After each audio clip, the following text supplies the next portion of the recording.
ఇప్పుడు ఈ సిచ్యువేషన్ మనం ఎందుకు చెప్తున్నాము అంటే ప్రతి ఒక్కరు యాజమాన్యంకందరికి మనం పాటించాల్సిన రూల్స్ అన్ని కంపల్సరీగా పాటించాలి. ఫైర్ అలారం కంపల్సరీగా ఉండాలి.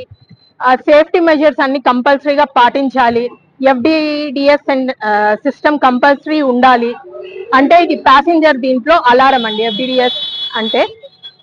సో ఇలాంటివన్నీ కంపల్సరీగా మెయింటైన్ చేయాలి. కొంతమంది డ్రైవర్లకి అవగాహన లేదు, ఎందుకంటే కొత్త బండ్లకి ఇప్పుడు కొత్త మోడల్ బండ్లకి ఆ అవగాహన కరెక్ట్ గా లేదు.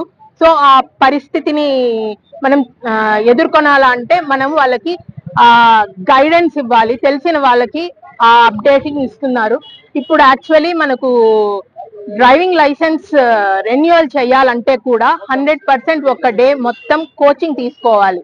24 hours కోచింగ్ తర్వాతే మనకు రెన్యువల్ సర్టిఫికేట్ వస్తుంది. ఆ సర్టిఫికేట్ ప్రొడ్యూస్ చేస్తేనే మనకు DL రెన్యువల్ అవుతుంది. సో ఇవన్నీ ఇలా స్ట్రిక్ట్ చేస్తున్నారు ఎందుకంటే ఈ యాక్సిడెంట్స్ తగ్గించడానికి. సో దయచేసి అందరు ఇవన్నీ పాటించాలి.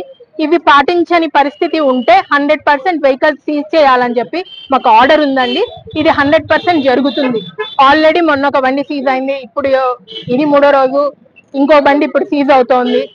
సో ఇంకా ఎన్ని సీజ్ అవుతాయి అనేది దీన్ని బేస్ చేసే ఉంటుందండి.